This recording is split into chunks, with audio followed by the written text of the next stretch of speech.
শহীদ এবং আহত ভাইদের উপর দাঁড়িয়ে ইন্টারিম এখনো বসে আছে।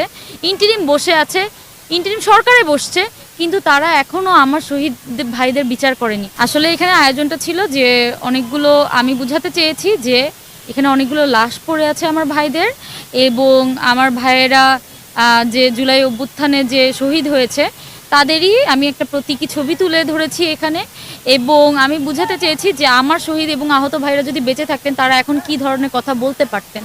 এবং আরেকটা বিষয় হচ্ছে এই লাশগুলো দিয়ে যে আমার লাশগুলো পড়ে আছে, আমি বুঝাতে চাচ্ছি যে আমার শহীদ এবং আহত ভাইদের উপর দাঁড়িয়ে ইন্টারিম এখনও বসে আছে। ইন্টারিম সরকারে বসছে, কিন্তু তারা এখনও আমার শহীদ ভাইদের বিচার করেনি, আমার আহত ভাইদের বিচার করেনি।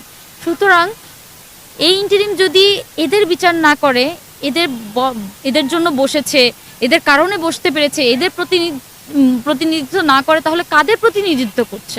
এটা আমার একটা প্রশ্ন থেকে যায় ইন্টারিমের কাছে। টানা সপ্তমবারের মতো বেস্ট টিস্যু পেপার ব্র্যান্ড হিসেবে স্বীকৃতি পেয়েছে বসুন্ধরা টিস্যু।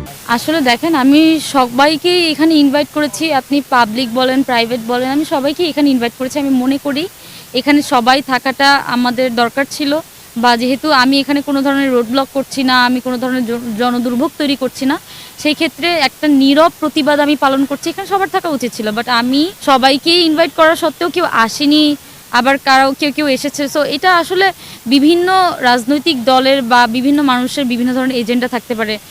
কেউ তাদের লিয়াজু মেনটেন করে চলছে, কেউ তাদের এজেন্ডা ডিফারেন্ট, কারো যে সিন্ডিকেট ভেঙেও এখন আসতে পারেনি, বিষয়টা আসলে এরকম।